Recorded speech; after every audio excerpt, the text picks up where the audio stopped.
Good morning. Let's get started here.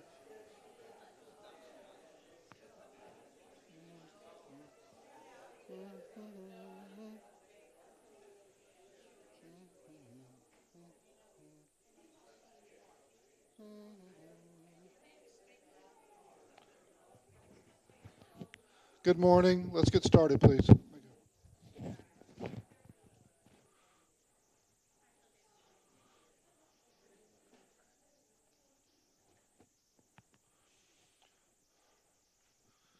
So this quarter we've been looking at worldviews, but not primarily looking at all the worldviews, um, but looking at how different ways of thinking can affect our ways of thinking and how we can respond to them. And some of the material at the beginning I took from a fairly famous book called The Universe Next Door, which is a survey of lots and lots of different worldviews. It's in the 6th edition. It's been a well-known book for about 30 years. But we haven't looked at all the worldviews because we're not looking at all worldviews that don't necessarily affect the church. Rather, we're focusing in on our way of thinking and how ways of thinking from outside the church might subtly influence us. So there's worldviews like Islam and atheism and Eastern religions and so on that we haven't gotten into. But one of the points in the book is that every worldview except the biblical Judeo-Christian worldview tends to have internal inconsistencies, internal contradictions, and that's an indication of the truth or falsity of a worldview.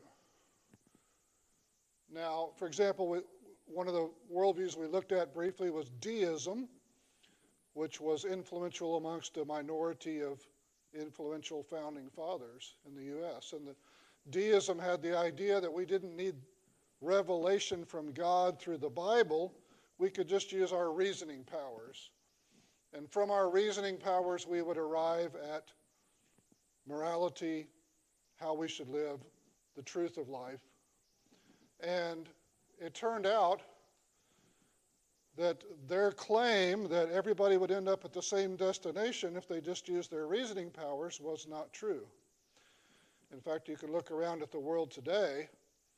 The more people don't start with the same assumptions, the less likely they are to end up with the same conclusions about right and wrong.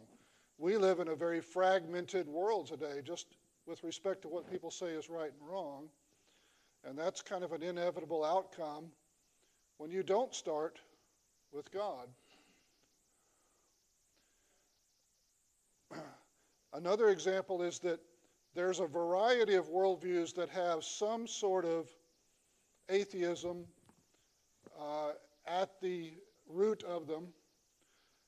And the logical conclusion is that you can't necessarily even trust your own thoughts. If your thoughts are just the product of having evolved over eons to survive in some environment that's different from this environment, then how do you know, since you're just a product of material causes, the atheistic worldview leads to the belief that there's really no such thing as mind separate from brain, that all thinking is just material firing of synapses. The logical conclusion of that is you're just a very, very, very complicated robot, basically. That's what a human being is. A human being might be so complicated that you can't predict what it's going to do next. But if there's nothing immaterial in the world, if there's no spirit or mind, then you're just wired up a certain way. It might be an incredibly complex wiring, might be really unpredictable, but it's deterministic. You're a robot, basically. The world's most complicated robot. But still, if there's no immaterial thing, if there's only physical things like your brain, if there's no mind and spirit that are not physical, then you're just however you're wired up. You're going to say and do however you're wired up to do. And so that's one of the problems with any atheistic component of any worldview.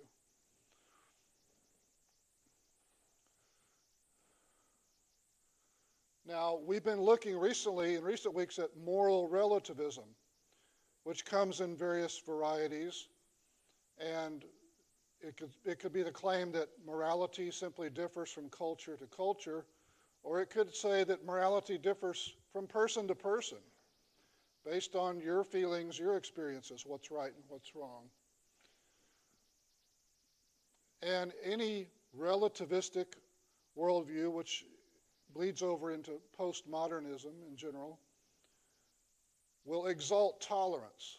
There's no one right and wrong, therefore you should always tolerate other people's ideas of right and wrong. But of course, tolerance, being good, is itself a moral claim, isn't it? To say that tolerance is good and intolerance is bad is to make a moral claim. And all moral claims have already been undermined by the relativism itself. This idea is going to lead us into a whole little topic of statements that refute themselves, statements that contradict themselves without people realizing it. But the point is that the internal contradictions, the unsatisfactory structure of other worldviews besides a biblical worldview, should lead to an avenue for evangelism, but only if handled properly. So we'll take a look first at this idea of self-refuting statements. You might remember as a child being amused when you were told never say never. Mom, that doesn't make any sense. You can't say that. Well, that's a simple example of a self-refuting statement.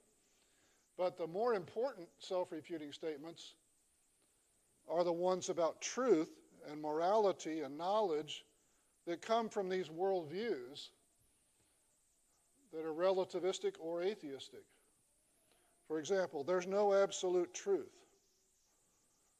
What's wrong with that statement? Is that statement true or is it not? Is that an absolutely true statement that there's no absolute? I mean, you can't square this circle here. What's true for you isn't true for me. Well, is that statement true just for you, or is it also true for me? Is that a true statement? What is it?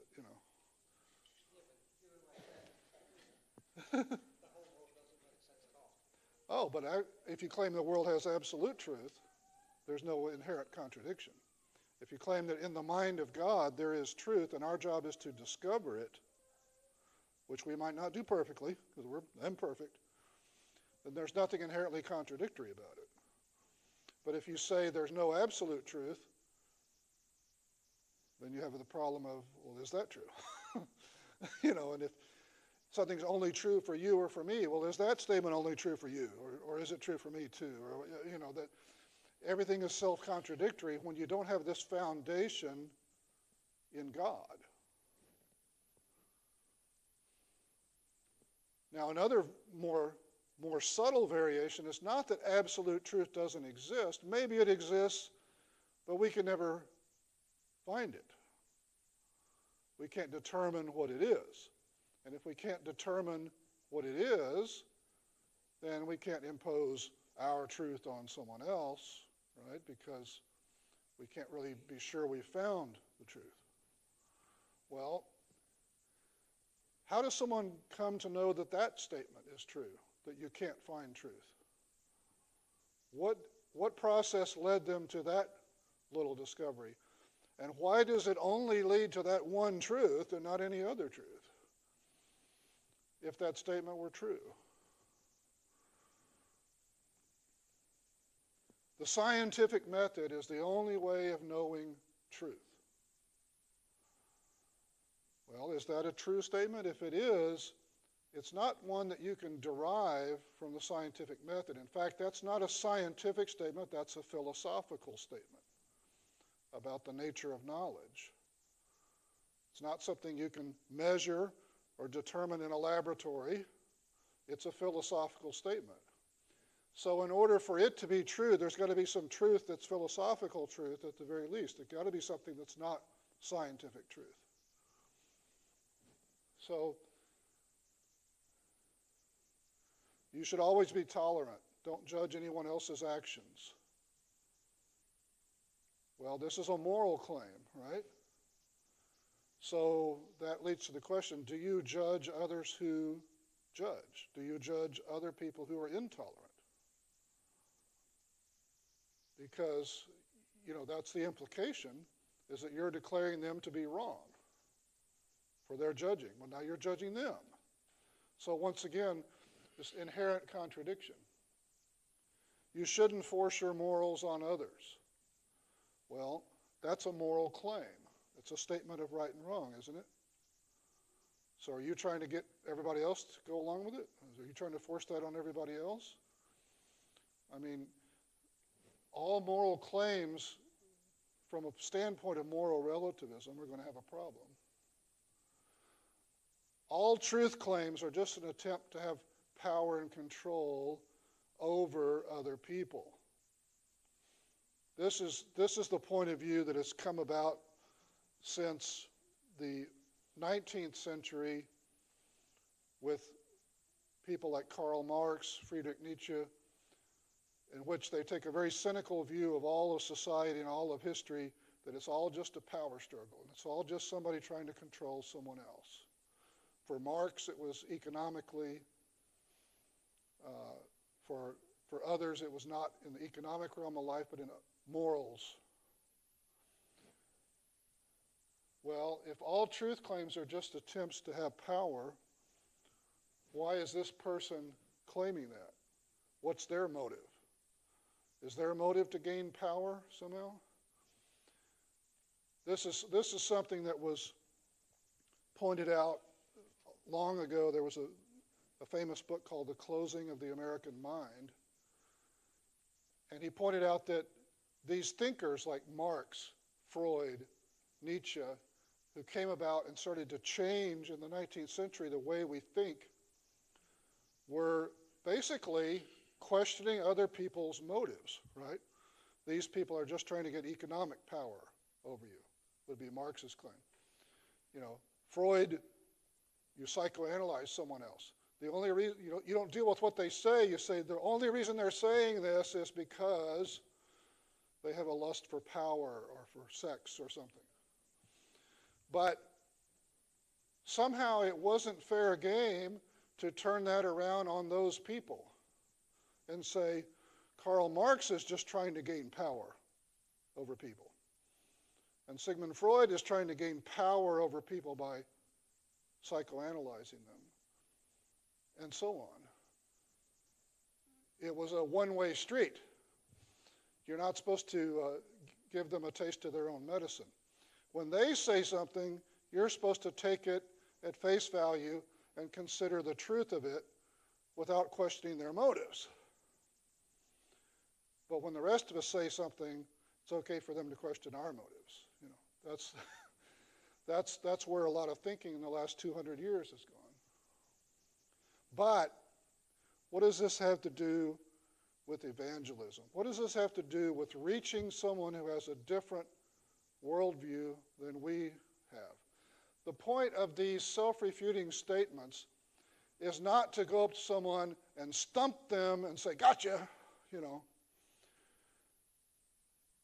because does that make somebody say, wow, you got me. Therefore, I surrender and I want to become a Christian now. Is that how human beings work? No. So the point is, this is only a small part of a conversation in which you're trying to connect with somebody and make them understand there has to be a foundation for truth. And there has to be, therefore, a foundation for all of life. And these things that do away with God, these worldviews that do away with God and do away with absolute truth, inherently leave you without a foundation, because it's not effective evangelism just to come up with an intellectual argument to stump somebody. You know. We need to remember as Christians, if no matter how little common denominator you have with someone else's worldview, they're atheist, they're moral relativist or whatever, they're not your enemy. They're not your opponent to be defeated in debate or something. They're someone you're trying to reach because they were made in the image of God. As we keep referring back to Genesis 1, 26 and 27, God made man and woman in his image. And that has to affect all of the ways in which we treat other people. They're not enemies. Paul, in the middle of a lengthy discourse, one of his longer sentences, I'm quoting it out of the middle, is one of Paul's sentences, it's about 7 verses long, but in the middle of it he says, speaking the truth in love. He's building up in this sentence to how you grow as a Christian. And one of the things you grow towards, you're not ashamed of the truth. You're always going to speak the truth. But there's different ways to speak the truth. You can speak the truth in love, or you can speak the truth harshly and unlovingly. And we're actually trying to connect with people and liberate them from worldviews that have taken away God and truth. We're trying, to do something loving. We're not trying to defeat them.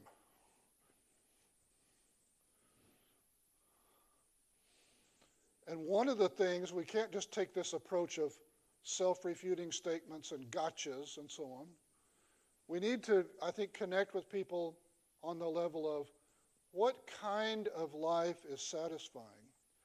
Is it satisfying, for example, to believe that there is no truth? Considering where that leaves you. Is it satisfying to believe that morals are just invented by people to gain power and so on, and that there's no basis for them? We want to show them, combining these intellectual arguments with other more down-to-earth examples, that it's not satisfying to live a life according to these other worldviews that are unsatisfying because they're not true. The internal inconsistencies are just one sign that they're not true, but there are others.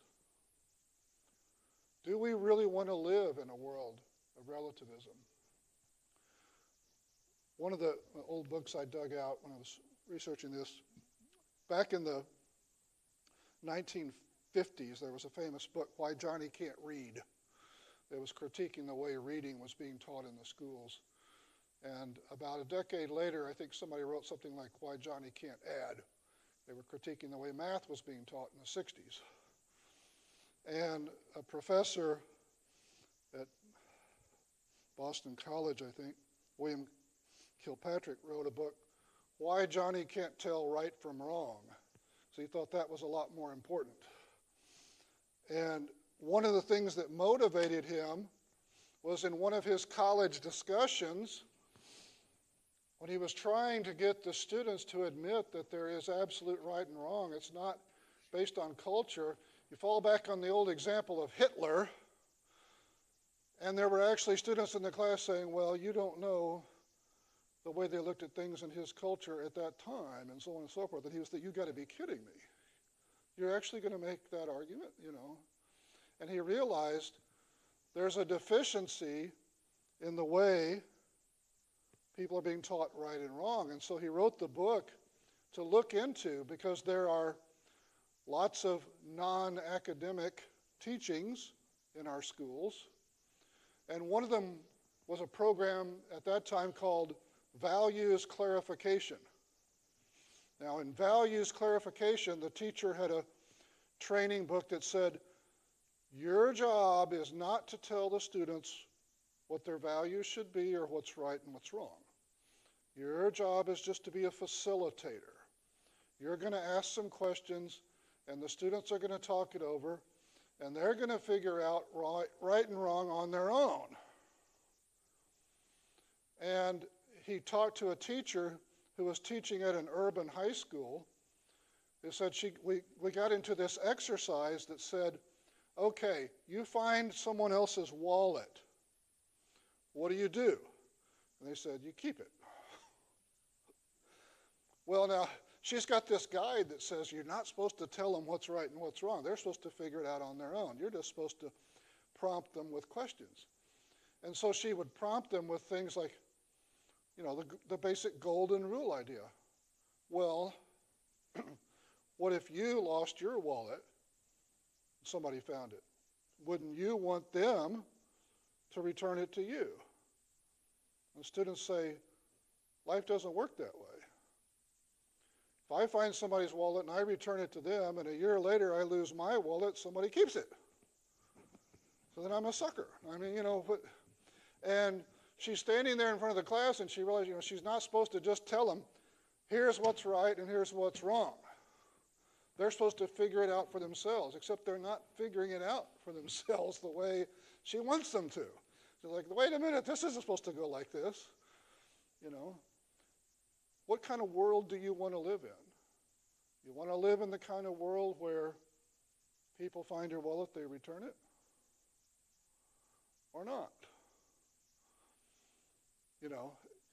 It's when you take away all authority, you take away the Bible, take away God, take away any absolute truth, everybody's just supposed to figure it out for themselves. You don't end up in a society where everybody has all come to an agreement. Yes, we should all return whatever we find that it isn't ours. Not everybody looks at it that way. Nietzsche in the 19th century would have said, don't encourage weakness. Encourage people to pay attention and not lose their wallet, basically. Don't coddle weakness. You'll get more of it. So there's a lot of different ways of looking at this, and the teacher was surprised to discover her way of looking at it wasn't the way everybody else was going to look at it when left to try to figure it out on their own. Taking away I don't know if this is still around, but there used to be a drug abuse education called DARE, Drug Abuse Resistance Education. And it was along the same lines as the value clarification. The leader is just supposed to lead the discussion, not supposed to tell the kids that drugs are bad because of this and that. But the funny thing is, they had it being done by a uniformed police officer. So the words being spoken were not authoritative, not just, here's why it's bad for you, here's the reasons. The words were all along the lines of the values curve, but the symbol was a symbol of authority. There's a uniformed police officer standing in front of the children teaching them, and so it's kind of a mixed message, isn't it? If you took that away and just had the teacher, you'd be back in that other example. When you try to have no authority in moral matters at all, if you were comfortable with that, you wouldn't have the police officer standing there in uniform. You tell the kids, figure out on your own whether you want to take drugs. Is that what you want to do? So I think that one of the ways, only the small intellectual part of the argument is to point out that you have to have a foundation. You have to have a foundation with authority in God, because the approach that doesn't start with God always ends up in one place. And we see it in our world today. Everything's a matter of opinion. There's opinions and there's feelings, and that's it. And does everybody come to the same opinion or have the same feeling? And is it satisfying to live in a society where everybody has a different idea of right and wrong? If I'm engaging in moral relativism, I might want you to not judge me on some aspect of my life. But at the same time, it turns out I want everybody to agree to return my wallet if I lose it. So I want everybody to be free to disagree when it comes to some matter of my liberty to do whatever I feel like doing. But I want everybody to agree on other things. And everybody, if you dig deep enough, every one of us wants to be part of a society where there's a certain amount of agreement on a whole lot of things about right and wrong. Yes.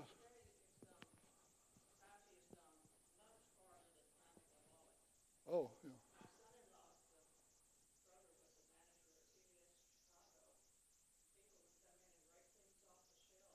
Yeah.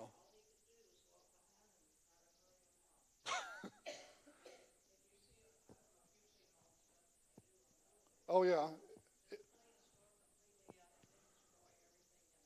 Right. Well, in California, they announced that stealing less than, $500 or $1,000 was going to be a misdemeanor now, and they weren't going to have time to prosecute it. What is that? That basically tells people, just go do it and you'll get away with it. And sure enough, what happened? Go in and steal a couple $100 worth of stuff and just, not even worried that you're on camera, not even worried that people, and just walk out because it has been announced. You will not be prosecuted, So obviously, you know what the results are going to be. One famous author, I read an article where he was reflecting on how as a young man he was in the Peace Corps. He went to Thailand.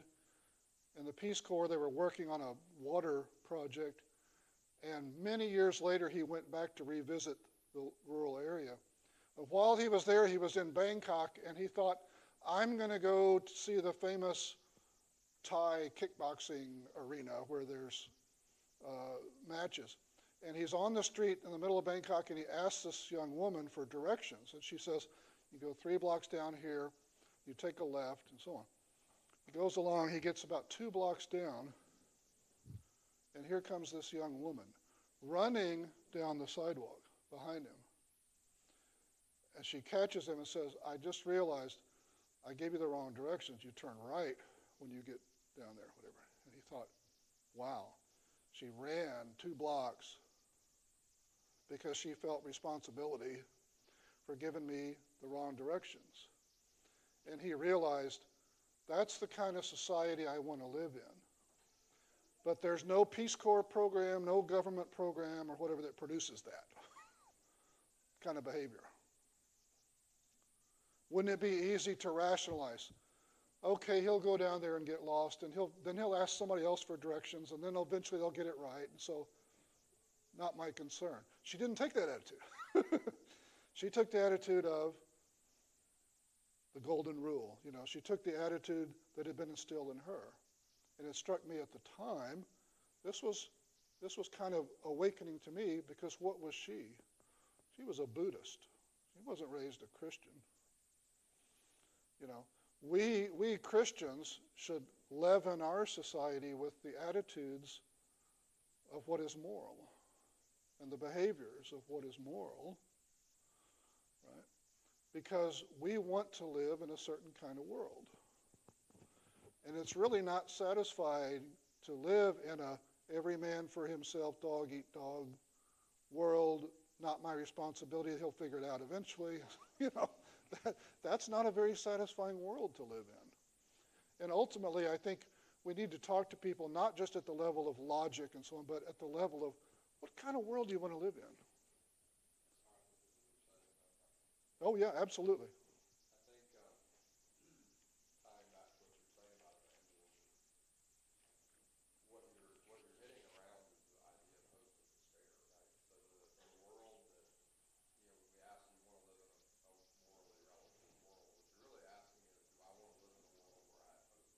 Yeah.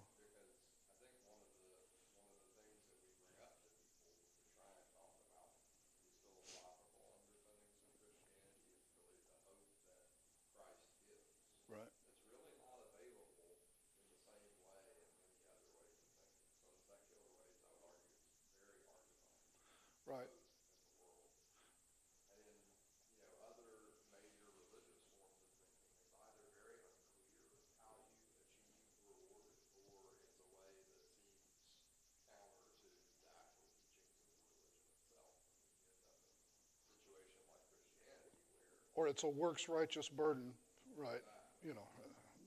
Right. So I don't know. That's kind of what I was thinking about tying Yeah. this back to how we talked to Because even secular people want to have hope, and there's a great belief in progress. We want to always be making progress. Well, what hope for progress is there if it's just everything's a matter of opinion, and everything's just our feelings or something? Where does the progress come from? How does the world become better over time with that?